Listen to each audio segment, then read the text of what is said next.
బంగారం ధర తులం 1.6 లక్షలకు చేరింది. ఇంకేం కొంటామని వెనకడుగు వేస్తున్నారా? ఇప్పటికీ మించిపోయిందేమీ లేదు. కాస్తో కూస్తో కొనే ఆలోచన ఏమైనా ఉంటే ఇప్పుడే కొనేసుకోండి. ఎందుకంటే పసిడి పరుగు ఇప్పట్లో ఆగేలా కనిపించట్లేదు. ఒక ట్రాయ్ ఔన్స్ పుత్తడి విలువ తొలిసారిగా సోమవారం $5,000 మైలురాయిని దాటింది. ఇది ఇంకా పెరుగుతుందని మార్కెట్ నిపుణులు హెచ్చరిస్తున్నారు. London bullion market association annual precision metals forecast survey ప్రకారం ఈ ఏడాది బంగారం విలువ అంతర్జాతీయ విపణిలో $7,000 మార్కును దాటే అవకాశం ఉంది. బంగారం ధర తులం 1.6 లక్షలకు చేరింది. ఇంకేం కొంటామని వెనకడుగు వేస్తున్నారా?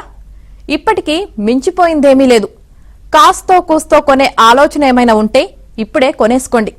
ఎందుకంటే పసిడి పరుగు ఇప్పట్లో ఆగేలా కనిపించట్లేదు. ఒక ట్రాయ్ ఔన్స్ పుత్తడి విలువ తొలిసారిగా సోమవారం $5,000 మైలురాయిని దాటింది. ఇది ఇంకా పెరుగుతుందని మార్కెట్ నిపుణులు హెచ్చరిస్తున్నారు. London bullion market association annual precision metals forecast survey ప్రకారం ఈ ఏడాది బంగారం విలువ అంతర్జాతీయ విపణిలో $7,000 మార్కును దాటే అవకాశం ఉంది.